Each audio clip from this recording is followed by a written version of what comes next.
हादोराव निर्भयानि जाथाय।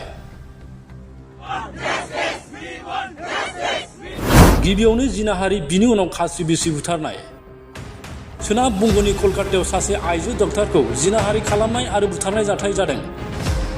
कलकातायाव जानाय बे मुगैथाव जाथाया हादरनि डक्टरफोरनि गेजेराव मोनसे दोहौ लाबोदों। कलकातानि आरजी कर हस्पिटालाव जानाय मुगैथाव जाथायनि सायाव हादरनि गोबां डक्टरफोरानो लामायाव ओंखारनानै सोमावसारदों आरो सरकारनि सेराव न्याय मोननांगौनि दाबि खालामदों। आरजी कर हस्पिटालनि प्रिन्सिपाल सन्दीप घोषआबो डक्टरफोरनि सोमावसारनाय समाव गावनि बिबानखौ एंगारदों। आरजी कर हस्पिटालनि सेमिनार हलाव सन्जय रय मुंनि दुथाङा आइजो डक्टरखौ देहायारि गाग्लोबना जिनाहारि खालामनानै बुथारदोंमोन। दायनिगिरि सन्जय रयखौ जाथायनि दायनिगिरि होननानै फोरमान जासेयावबो जेबो गोख्रों राहा लानायखौ नुनो मोनाखै।